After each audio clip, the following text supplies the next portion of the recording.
The Urantia book, section 3, the history of Urantia, paper 79, Andite expansion in the Orient. Andite expansion in the Orient. Asia is the homeland of the human race. And this is interesting. Instead of Africa, what many people think that the basis of the human race started in Africa, but actually Asia is the homeland of the human race. It was on a southern peninsula of this continent that Andon and Fonta were born, and they are the first human father and human mother. In the highlands of what is now Afghanistan. So this is interesting. This Asia continent is very huge. Their descendant Badonan founded a primitive center of culture that persisted for over 1/2 million years. Here at this eastern focus of the human race, the Sangik peoples differentiated from the Andonic stock, and Asia was their first home, their first hunting ground, their first battlefield. Southwestern Asia witnessed the successive civilizations of Dalamatians, Nodites, Adamites, and Andites, and from these regions the potentials of modern civilization spread to the world. The Andites of Turkestan for over 25,000 years on down to nearly 2000 BC, the heart of Eurasia was predominantly, though diminishingly, Andite. In the lowlands of Turkestan, the Andites made the westward, turning around the inland lakes into Europe, while from the highlands of this region they infiltrated eastward,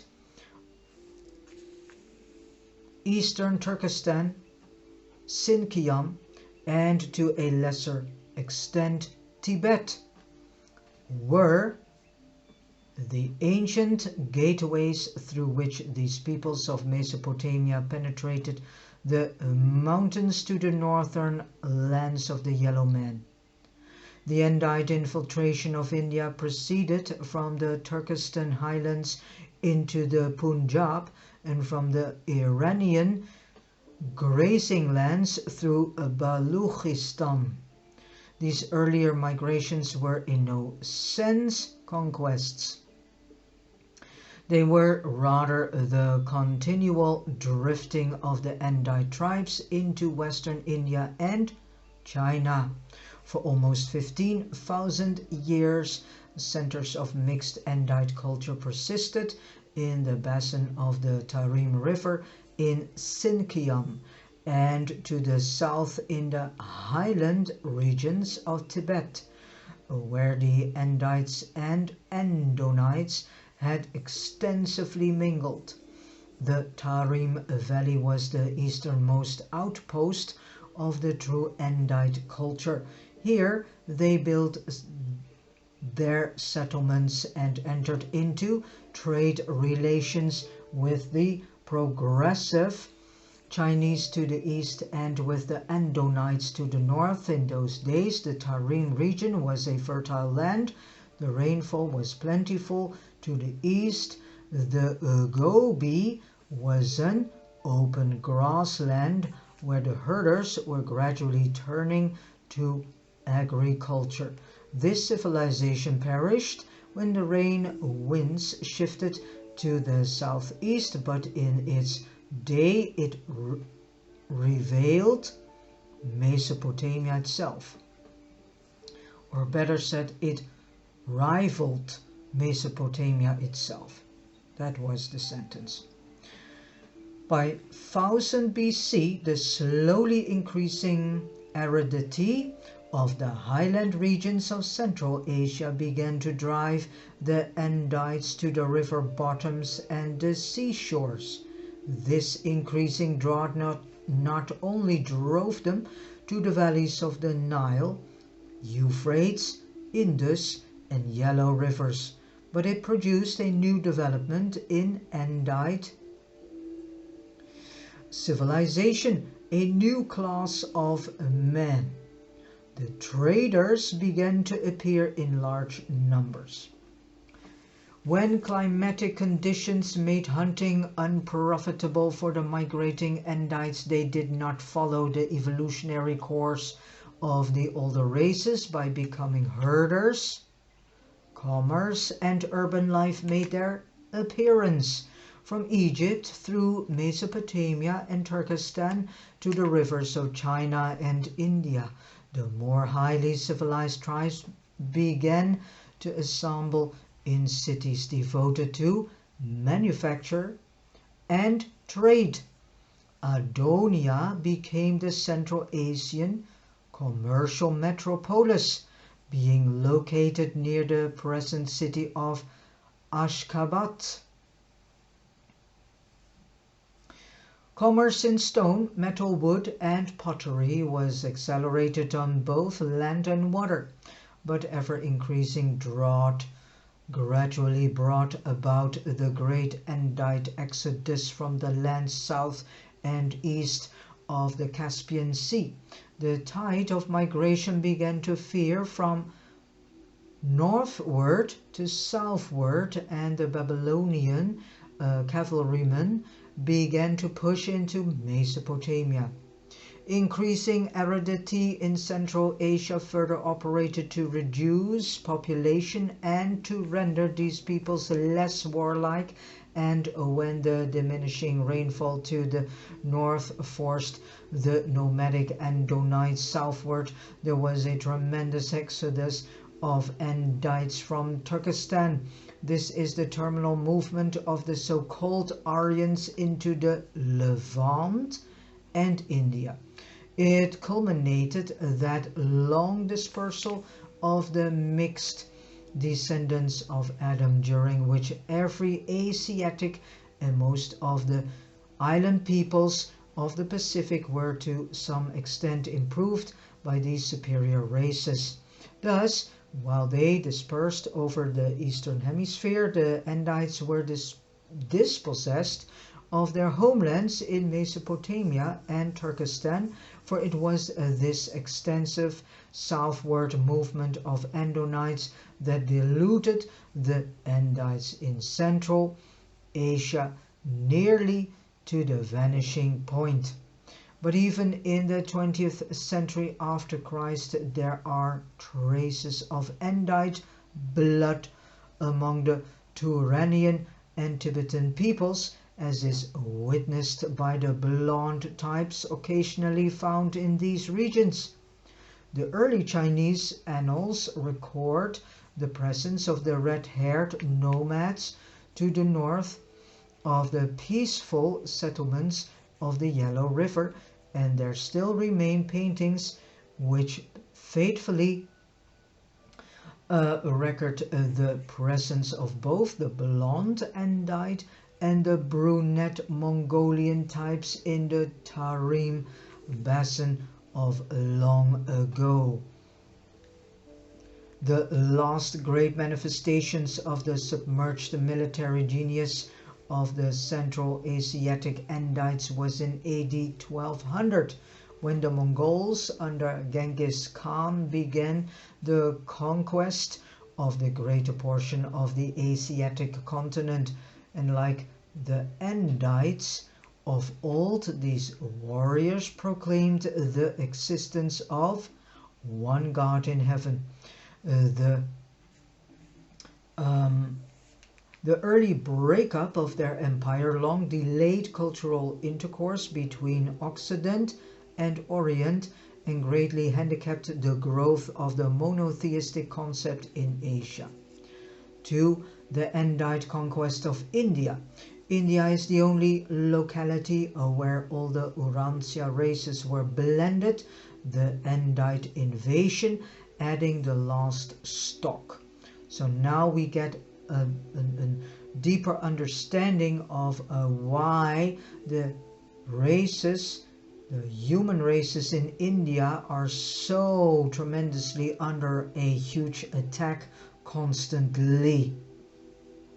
It's as if they are, and they, the power hungry and greedy fallen brothers and sisters, want to exterminate certain species, certain human strains that are among the Indian people. In the highlands northwest of India, the Sangik races came into existence, and without exception, members of each penetrated the subcontinent of India in their early days, leaving behind them the most heterogeneous race mixture ever to exist on Eurasia. Ancient India acted as a catch basin for the migrating races. The base of the peninsula was formerly somewhat narrower than now. Much of the deltas of the Ganges and Indus being the work of the last 50,000 years. The earliest race mixtures in India were a blending of the migrating red and yellow races with the aboriginal Andonites. This group was later weakened by absorbing the greater portion of the extinct eastern green peoples, as well as large numbers of the orange race, was slightly improved through limited admixture with the blue men, but suffered exceedingly through assimilation of large numbers of the indigo race. But the so-called aborigines of India are hardly representatives of these early people. They are rather the most inferior southern and eastern fringe, which was never fully absorbed by either the early Andites or their later appearing Aryan cousins. By 20,000 BC, the population of Western India had already become tinged with the Adamic blood, and never in the history of Eurasia did any of one people combine so many different races, but it was unfortunate that the secondary Sangik strains predominated, and was a real calamity that both the blue and the red men were so largely missing from this racial melting pot of long ago. More of the primary Sangik strains would have contributed very much toward the announcement of what might have been an even greater civilization. As it developed, the red man was destroying himself in the Americas, the blue man was disporting himself in Europe, and the early descendants of Adam and most of the later ones exhibited little desire to admix with the darker colored peoples, whether in India, Africa, or elsewhere. About 15,000 BC, increasing population pressure throughout Turkestan and Iran occasioned the first really extensive Andite movement toward India. For over 15 centuries, these superior peoples poured in through the highlands of Baluchistan, spreading out over the valleys of the Indus and the Ganges, and slowly moving southward into the Deccan. This Andite pressure from the northwest drove many of the southern and eastern inferiors into Burma and southern China, but not sufficiently to save the invaders from racial obliteration. The failure of India to achieve the hegemony of Eurasia was largely a matter of topography. Population pressure from the north only crowded the majority of the people southward into the decreasing territory of the Deccan, surrounded on all sides by the sea.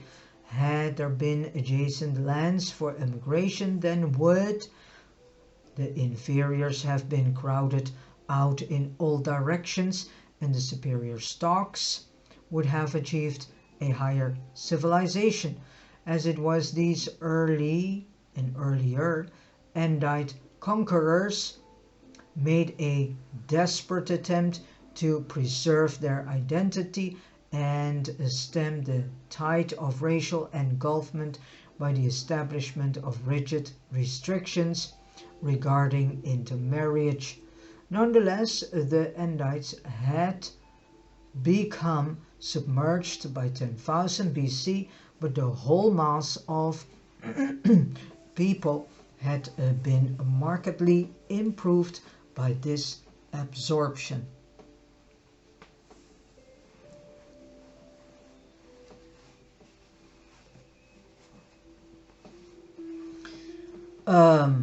Race mixture is always advantageous in that it favors versatility of culture and makes for a progressive civilization, but if the inferior elements of racial stocks predominate, such achievements will be short-lived.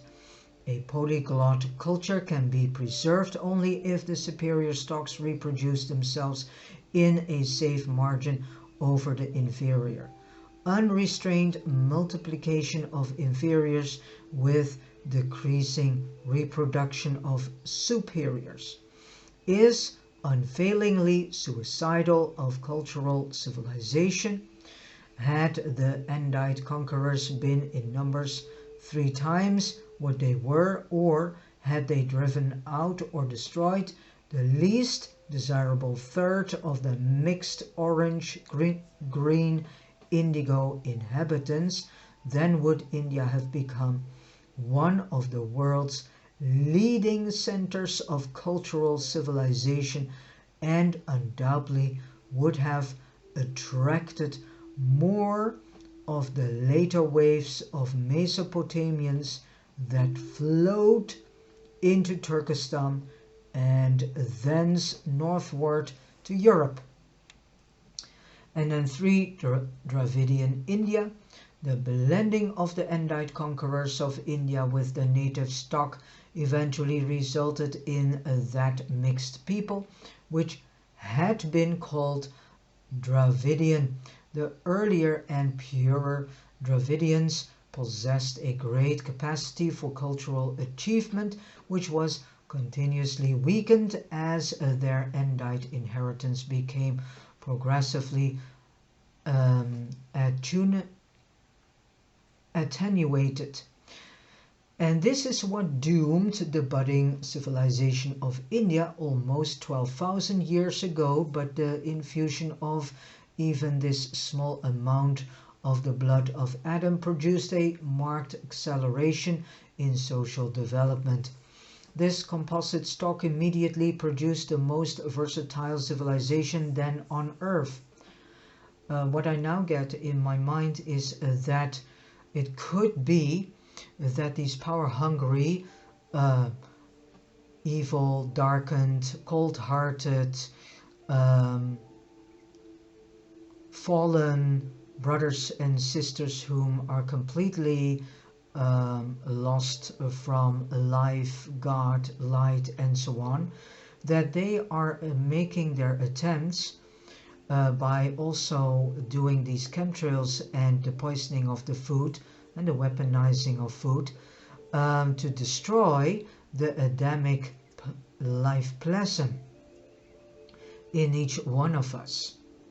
This is something I get in my mind. It is something that you can ponder upon. It is a question that you can ask the Paradise Father, for us better known as God the Father. please do so. Go into contemplation with this question, meditate upon it, but it's not without a reason that I get this in my mind. And I think that they are trying to bring a devolution, better said, a devolution among the human race, and to decline the human race even more backwards than they are already doing and are already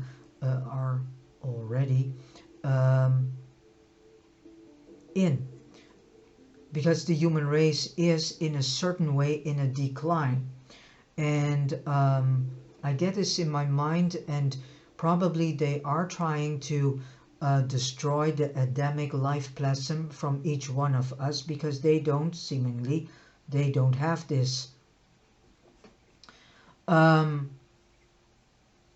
So I don't know what they're doing, but there is definitely a racial thing behind the weaponization of climate, food, through which they are trying to eliminate certain racial strains from each human being on Urantia. So take this question in consideration, meditate upon it, contemplate upon it, bring this question to God and see what God is giving you as information. Not long after conquering India, the Dravidian Andites lost their racial and cultural contact with Mesopotamia, but the later opening up of the sea lanes and the caravan routes re-established these connections, and at no time within the last 10,000 years has India ever been entirely out of touch with Mesopotamia on the west and China to the east, although the mountain barriers greatly favored Western intercourse. The superior culture and religious leanings of the peoples of India date from the early times of Dravidian domination and are due, in part, to the fact that so many of the Scythite priesthood entered India, both in the earlier Andite and in the later Aryan invasions.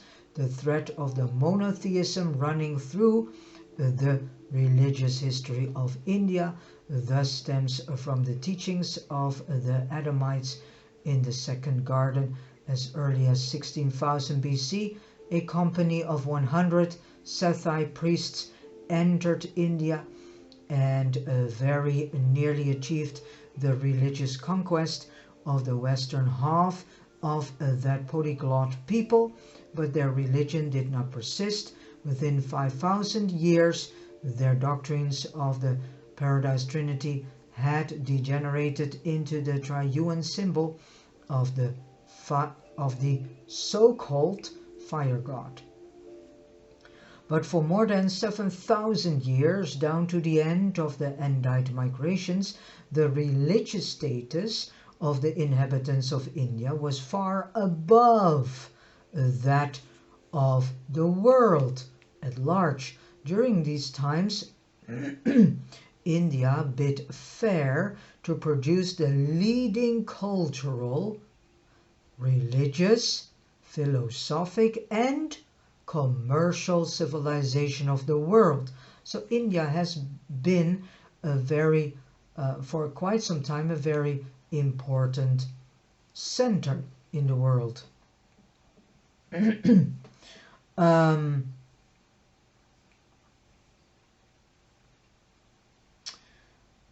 But for the complete submergence of the Andites by the peoples of the south, this destiny would probably have been realized. The Dravidian centers, of culture were located in the river valleys, principally of the Indus and the Ganges, and in the Deccan, along the three great rivers flowing through the eastern Ghats to the sea. The settlements along the seacoast of the Western Ghats owed their prominence of maritime relationships with Sumeria. The Dravidians were among the earliest peoples to build cities and to engage in an extensive export and import business both by land and by sea. By 7000 BC, camel trains were making regular trips to distant Mesopotamian. Dravidian shipping was pushing coastwise across the Arabian Sea to the Sumerian cities of the Persian Gulf and was venturing on the waters of the Bay of Bengal as far as the East Indies. An alphabet, together with the art of writing, was imported from Sumeria by these seafarers and merchants. These commercial relationships greatly contributed to the further diversification of a cosmopolitan culture, resulting in the early appearance of many of the refinements and even luxuries of urban life when the later appearing Aryans entered India. They did not recognize in the Dravidians their Andite cousins submerged in the Sangik races, but they did find a well-advanced civilization despite biologic limitations. The Dravidians found a superior civilization. It was well diffused throughout all India and has survived on down to modern times in the Deccan. 4. The Aryan invasion of India. The second Andite penetration of India was the Aryan invasion during a period of almost 500 years in the middle of the 3rd millennium before Christ. This migration marked the terminal exodus of the Andites from their homelands in Turkestan. The early Aryan centers were scattered over the northern half of India, notably in the northwest. These invaders never completed the conquest of the country and subsequently met their undoing in this neglect, since their lesser numbers made them vulnerable to absorption by the Dravidians of the south, who subsequently overran the entire peninsula except the Himalayan provinces. The Aryans made very little racial impression on India except in the northern provinces. In the Deccan, their influence was cultural and religious more than racial. The greater persistence of the so-called Aryan blood in northern India is not only due to their presence in these regions in greater number, but also because they were reinforced by later conquerors, traders, and missionaries. Right on down to the 1st century before Christ, there was a continuous infiltration of Aryan blood into the Punjab, the last influx being attendant upon the campaigns of the Hellenistic peoples.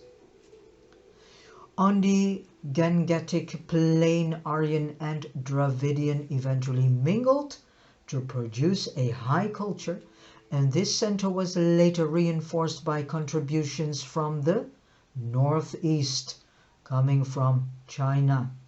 In India, many types of social organizations flourished from time to time, from the semi-democratic systems of the Aryans to despotic and monarchical forms of government. But the most characteristic feature of society was the persistence of the great social castes that were instituted by the Aryans in an effort to perpetuate racial identity. This elaborate caste system has been preserved on down to the present time. Of the four great castes, all but the first were established in the futile effort to prevent racial amalgamation of the Aryan conquerors with their inferior subjects. But the premier caste, the teacher priests, stems from the Sethites, the Brahmins of the 20th century after Christ, are the lineal cultural descendants of the priests of the second garden. So if we read about the Brahmins, then you need to know that they are, as a matter of fact, the Sethites from the second Garden of Eden. Albeit their teachings differ greatly from those of their illustrious predecessors. When the Aryans entered India, they brought with them their concepts of deity as they had been preserved in the lingering traditions of the religion of the second garden. But the Brahmin priests were never able to withstand the pagan momentum built up by the sudden contact with the inferior religions of the Deccan after the racial obliterations of the Aryans. Thus, the vast majority of the population fell into the bondage of the enslaving superstitions of inferior religions, and so it was that India failed to produce the high civilization which had been foreshadowed in earlier times. The spiritual awakening of the 6th century before Christ did not persist in India, died out even before the Mohammedan invasion. But someday a greater Gautama may arise to lead all India in the search for the living, one true, righteous and sovereign God of all humanity and of all human races and all nations here on Urantia. And then the world will observe the fruition of the cultural potentialities of a versatile people so long comatose under the benumbing influence of an unprogressing spiritual vision. Culture does rest on a biologic foundation, but caste alone could not perpetuate the Aryan culture, for religion, true religion, which is the living religion of Jesus, that Jesus has taught us. And what is actually the living religion of Jesus? Well, that is all based on the individual experience between you and the Creator of all life and light, whom we know God the Father, and whom we know as God the Father and are calling him as God the Father. So that is actually the true religion. And so is the indispensable source of that higher energy which drives man to establish a superior civilization based on human brotherhood. And this brotherhood is a spiritually based brotherhood, a spiritually based brotherhood in which we are recognizing each other as the children of God who have sonship in God, and in whom we recognize each other as brothers and sisters. And this spiritual brotherhood is based on social service, giving to one another, to uplift one another instead of degrading, which is now going on, which is something that many people are doing to one another, degrading their fellow brother, sister, because of personal gain. But this personal gain will be eventually wiped out of this planet, because when the spiritual brotherhood of man is coming into existence, then we will be of service to one and another without any personal gain, without any service to self agenda. And this spiritual brotherhood is actually the plan, one of the plans that God the Father has. And this spiritual brotherhood will not only be here on Urantia, but in all the worlds of this local universe, Badonan, and universe of universes. Because the universe, as a matter of fact, is in actuality a beautiful spiritual brotherhood. But the mortals are not yet, and especially the mortals here living on Urantia, the mortal human races, are not yet there. They are not yet even functioning on planetary level. So there's a lot of growing process going on, and all the human races here on Urantia have a tremendous progression to go through. 5. Red men and yellow men. While the story of India is that of Andite conquest and eventual submergence in the older evolutionary peoples, the narrative of Eastern Asia is more properly that of the primary Sangiks, particularly the red men and the yellow men. And the yellow man is actually at the base of the existence of the Chinese people.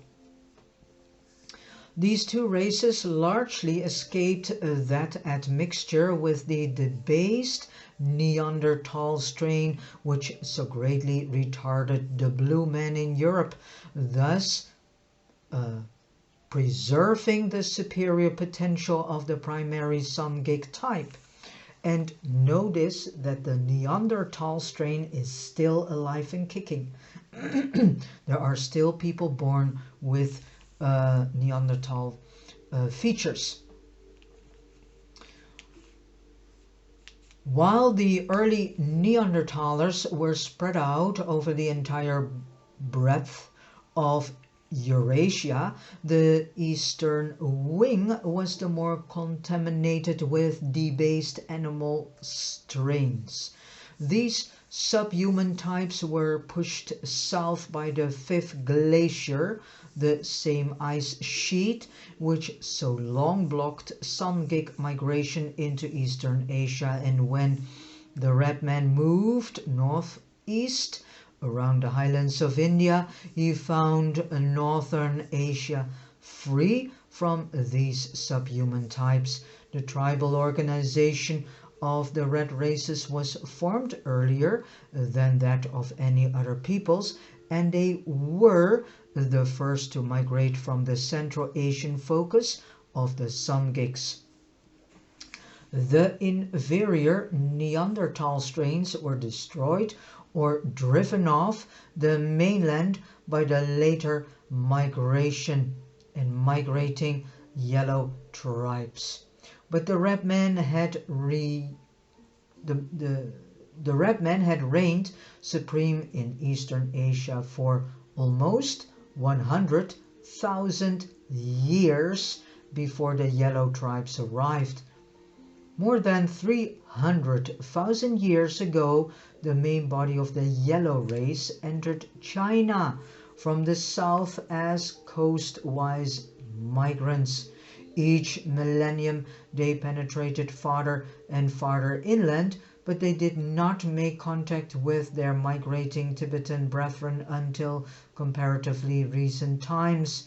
Growing population pressure caused the northward moving yellow race to begin to push into the hunting grounds of the red men.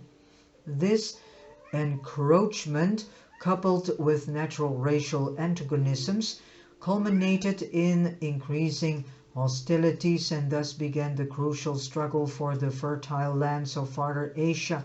The story of this age-long contest between the red and yellow races is an epic of Urantian history. For over 200,000 years, these two superior races waged bitter and unremitting warfare.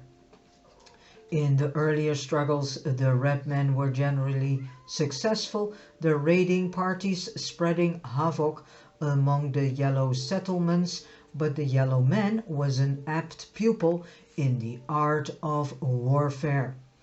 And now you get a deeper understanding why the Chinese military industry and machine is so great and advanced. Because they are masters of warfare. And he early manifested a marked ability to live peaceably with his compatriots. The Chinese were the first to learn that in union there is strength. The Red tribes continued their internecine conflicts, and presently they began to suffer repeated defeats at the aggressive hands of the relentless Chinese, who continued their inexorable march northward.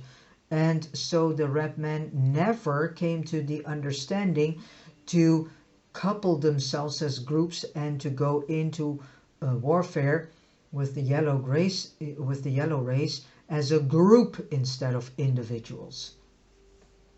If they would have learned from the yellow race, then probably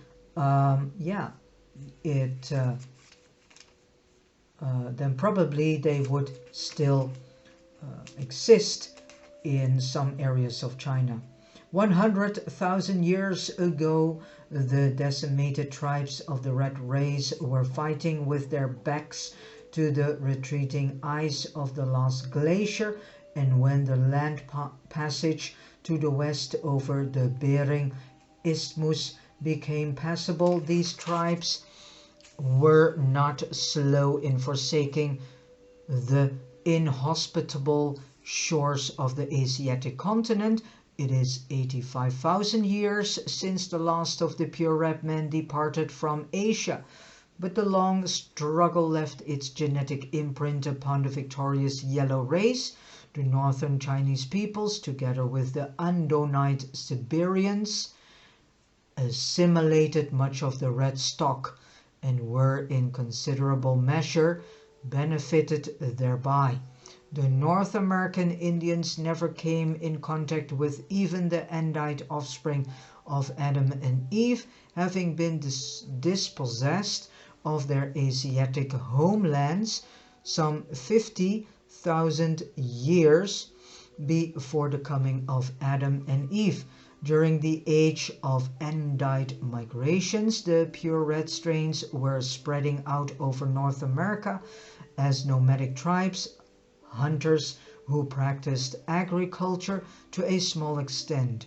These races and cultural groups remained almost completely isolated from the remainder of the world from their arrival in the Americas down to the end of the first millennium of the Christian era, when they were discovered by the white races of Europe. Up to that time, the Eskimos were the nearest to white men the northern tribes of red men had ever seen.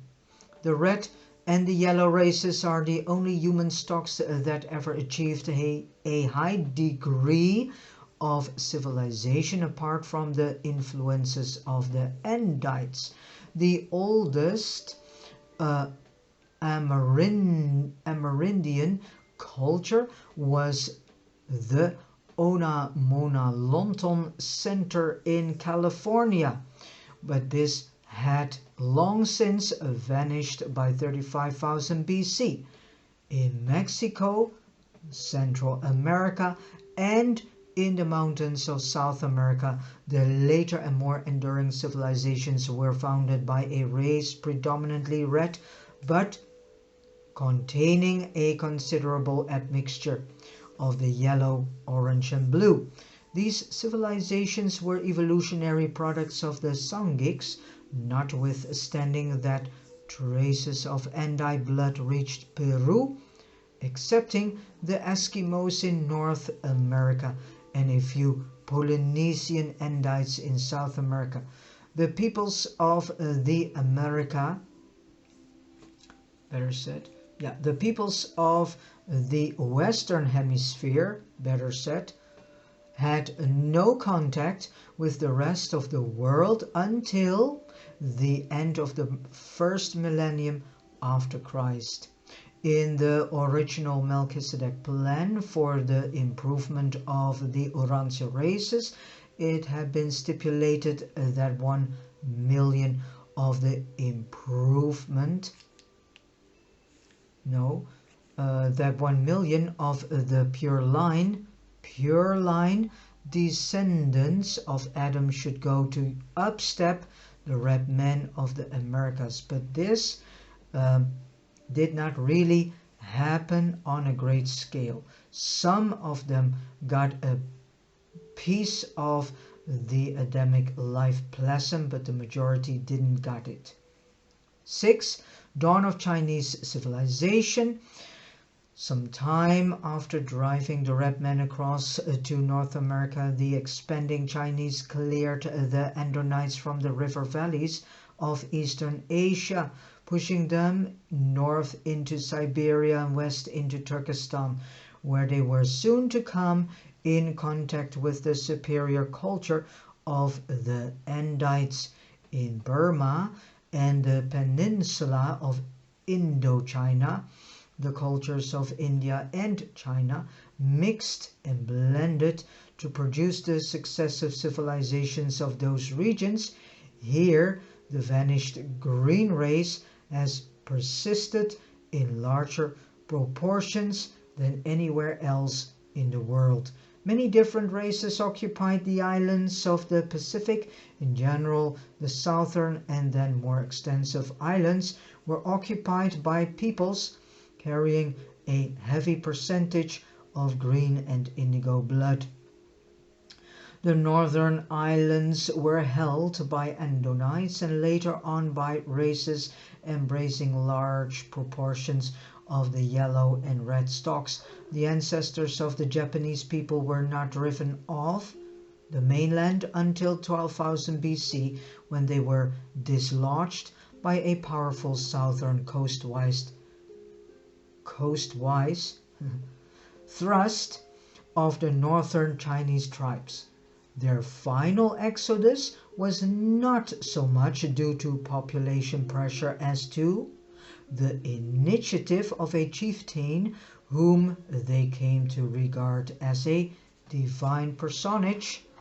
Like the peoples of India and the Levant, victorious tribes of the Yellow Man established their earliest centers along the coast and up the rivers. The coastal settlements fared poorly in later years as the increasing floods and the shifting courses of the rivers made the lowlands and lowland cities untenable.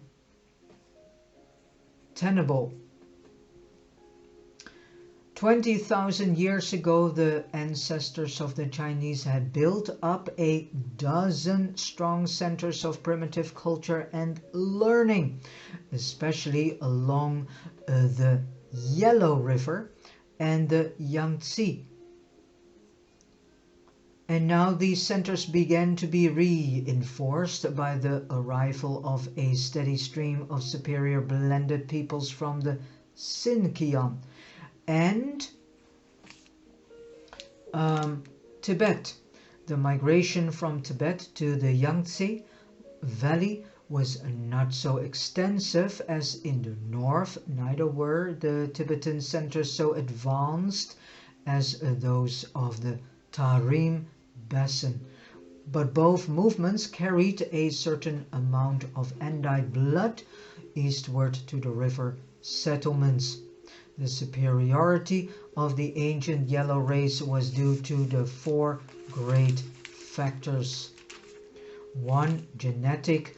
Unlike their blue cousins in Europe, both the red and the yellow races had largely escaped mixture with debased human stocks. The northern Chinese, already strengthened by small amounts of the superior red and Andonic strains, were soon to benefit by a considerable influx of Andite blood.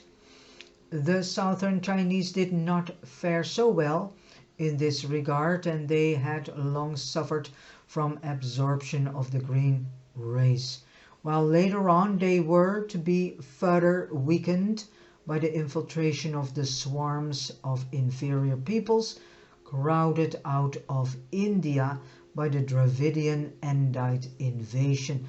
And today in China there is a definite difference between the northern and the southern races. 2. Social. The yellow race early learned the value of peace among themselves. Their internal peaceableness so contributed to population increase as to ensure the spread of their civilization among many millions. From 25,000 to 5000 BC, the highest mass civilization on Eurasia was in central and northern China. The yellow man was first to achieve a racial solidarity, the first to attain a large-scale cultural, social, and political civilization.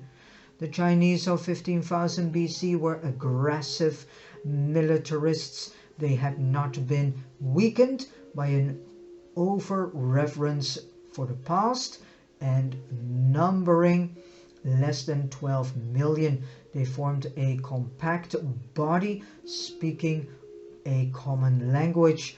During this age they built up a real nation, much more united and homogeneous than their political unions of historic times.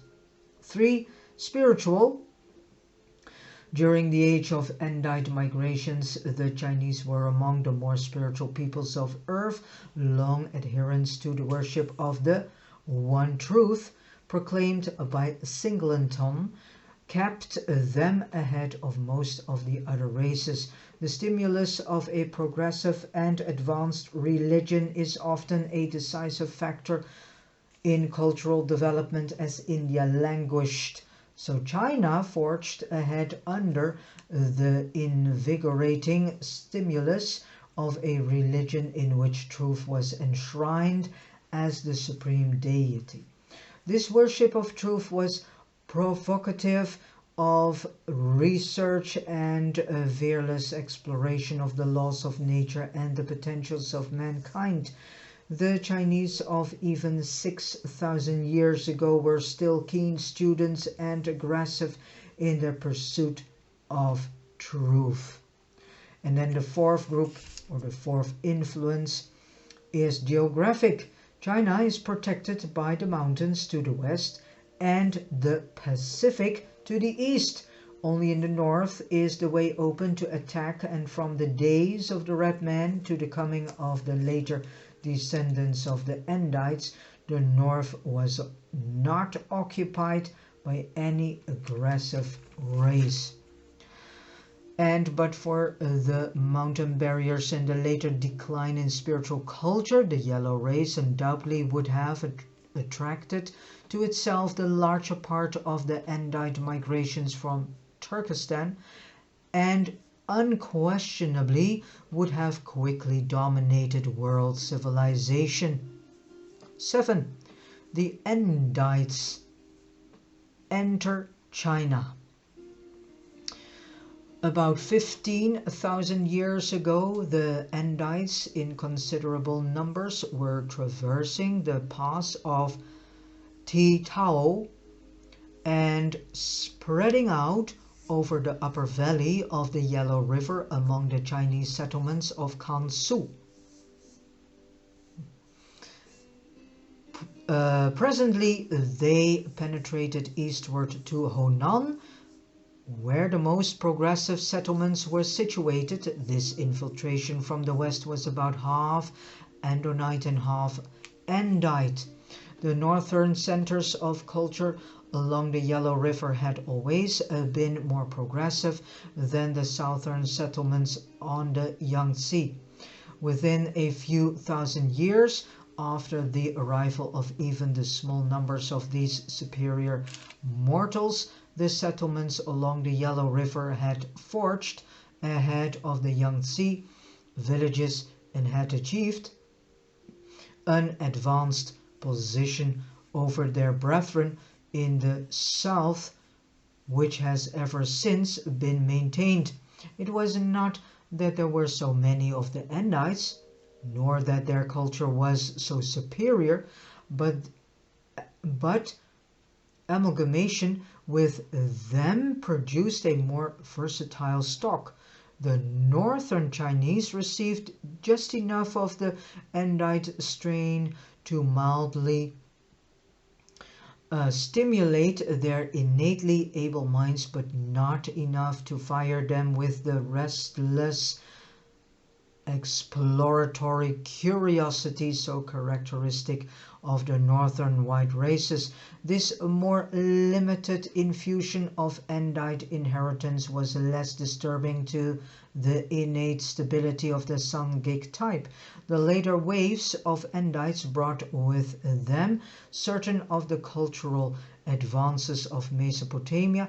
This is especially true of the last waves of migration from the west. They greatly improved the economic and educational practices of the northern Chinese, and while their influence upon the religious culture of the yellow race was short-lived, their later descendants contributed much to a subsequent spiritual awakening.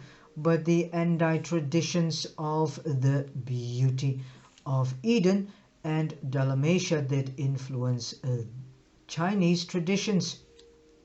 Early Chinese legends place the land of the so-called gods in the west.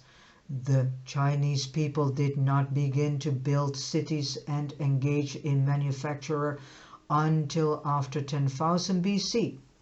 Subsequent to the climatic changes in Turkestan and the arrival of the later Andite immigrants, the infusion of this new blood did not add so much to the civilization of the yellow men as it stimulated the further and rapid development of the latent tendencies of the superior Chinese stocks. From Hunan to Shanxi, the potentials of an advanced civilization were coming to fruit. Metalworking and all the arts of manufacture date from these days. The similarities between certain of the early Chinese and Mesopotamian methods of time reckoning, astronomy, and governmental administration were due to the commercial relationships between these two remotely situated centers. Chinese merchants traveled the overland routes through Turkestan to Mesopotamia even in the days of the Sumerians. Nor was this exchange one-sided. The valley of the Euphrates benefited considerably thereby, as did the peoples of the Gangetic plain. But the climatic changes and the nomadic invasions of the third millennium before Christ greatly reduced the volume of trade passing over the caravan trails of Central Asia. And then point 8, which is the last point of this paper, later Chinese civilization. While the red men suffered from too much warfare, it is not altogether amiss to say that the development of statehood among the Chinese was delayed by the thoroughness of their conquest of Asia. They had a great potential of racial solidarity, but it failed properly to develop because the continuous driving stimulus of the ever-present danger of external aggression was lacking. With the completion of the conquest of Eastern Asia, the ancient military state gradually disintegrated. Past wars were forgotten. Of the epic struggle with the red race, there persisted only the hazy tradition of an ancient contest with the Archer peoples.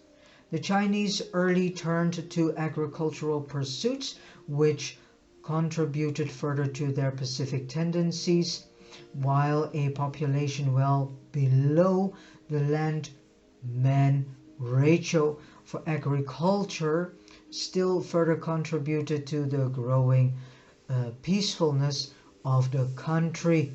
Consciousness of past achievements somewhat diminished. In the present, the conservatism of an overwhelmingly agricultural people and a well-developed family life equaled the birth of ancestor veneration, culminating in the custom of so honoring the man of the past as to border on worship.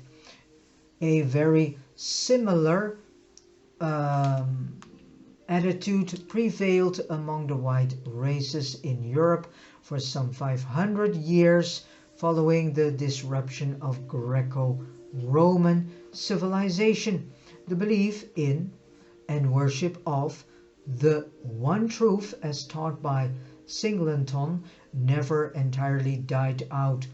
But as time passed, the search for new and higher truth became overshadowed by a growing tendency to venerate that which already established. Slowly, the genius of the yellow race became diverted from the pursuit of the unknown to the preservation of the known. And this is the reason for the stagnation of what had been the world's most rapidly progressing civilization. Between 4000 and 500 BC, the political reunification of the yellow race was consummated, but the cultural union of the Yangtze and the Yellow River centers had already been affected. This political reunification of the later tribal groups was not without conflict, but the societal opinion of war remained low, ancestor worship increasing, dialects, and no call for military action for thousands upon thousands of years had rendered this people ultra peaceful. Despite failure to fulfill the promise of an early development of advanced statehood, the yellow race did progressively move forward in the realization of the arts of civilization, especially in the realms of agriculture and horticulture. The hydraulic problems faced by the agriculturists in Shaanxi and Honan demanded group cooperation for solution. Such irrigation and soil conservation difficulties contributed in no small measure to the development of interdependence, with the consequent promotion of peace among farming groups. Soon developments in writing, together with the establishments of schools, contributed to the dissemination of knowledge on a previously unequaled scale. But the cumbersome nature of the ideographic writing system placed a numerical limit upon the learned classes despite the early appearance of printing, and above all else the process of social standardization and religion philosophic dogmatization continued apace. And it's funny to read printing and the appearance of printing. So it is not what has been stated in Wikipedia that there was this German guy that invented the printing press and whatsoever, and this is not really correct because printing was already there. Maybe he did a little advancement.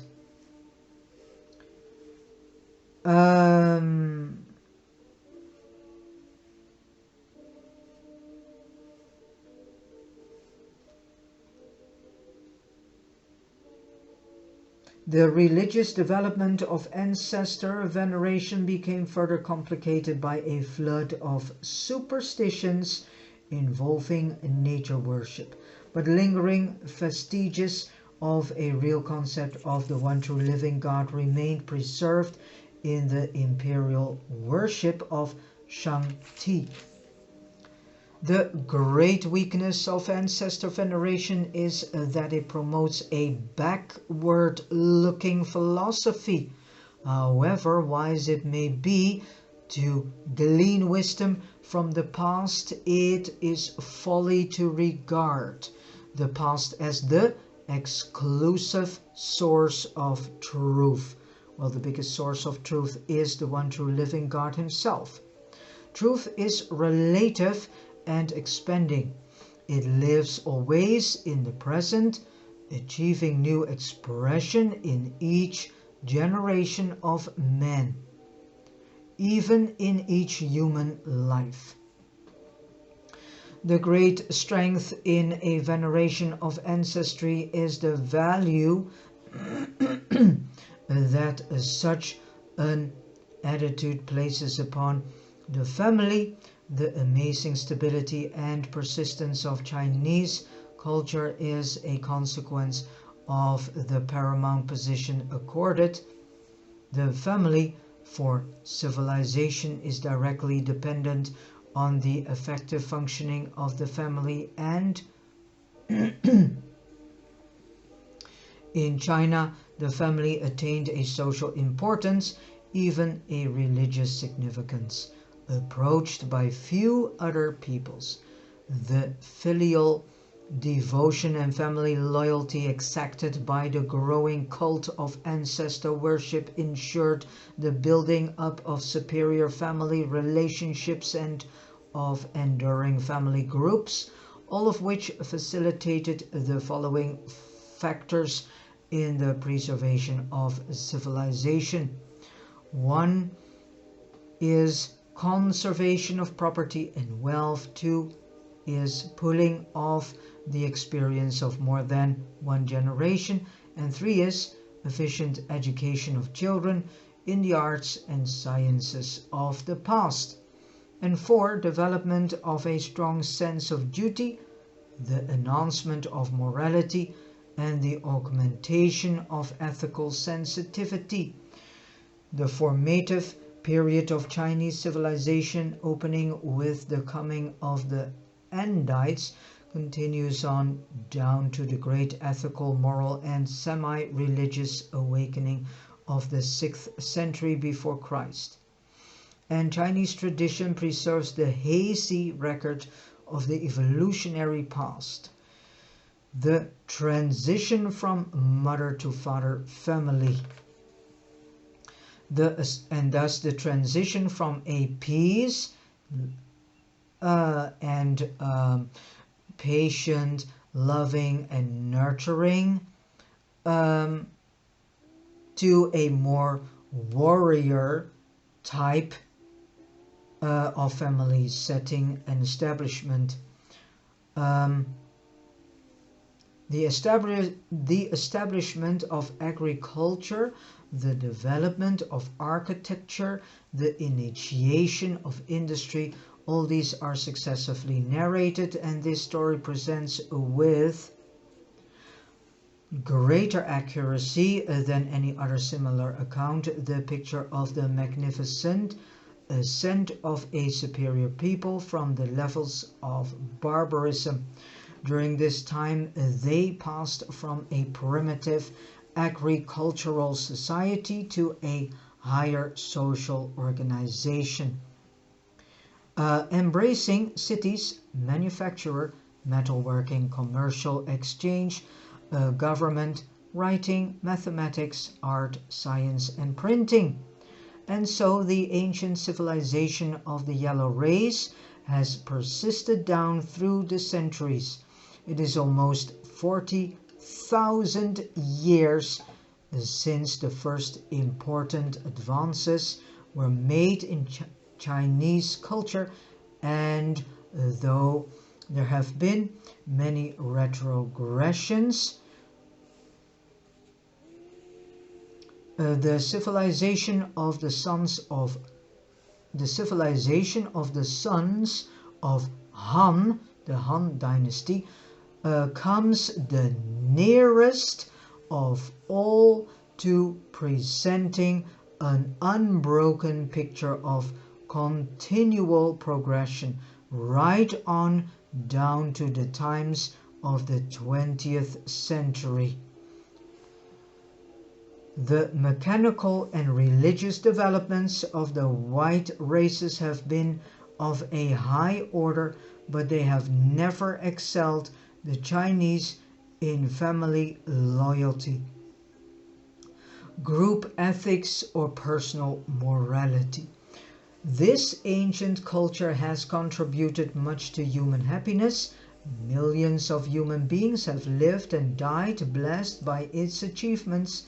For centuries, this great civilization has rested upon the laurels of the past, but it is even now reawakening to envision anew the transcendent goals of mortal existence, once again to take up the unremitting struggle for never-ending progress. And with this said, I have come to the end of reading paper 79. All the information that I have read is being presented to us by an Archangel of Nebadon. And thank you so much, Archangel of Nebadon, for giving us this in-depth information, background and understanding of former cultures, of formal human existences, and so on. Alright, thank you so much for listening to this audio video. I wish you all a beautiful, joyful, inspiring and loving day, and that the will of the Heavenly Father may rule in your lives and in daily activities. God bless you.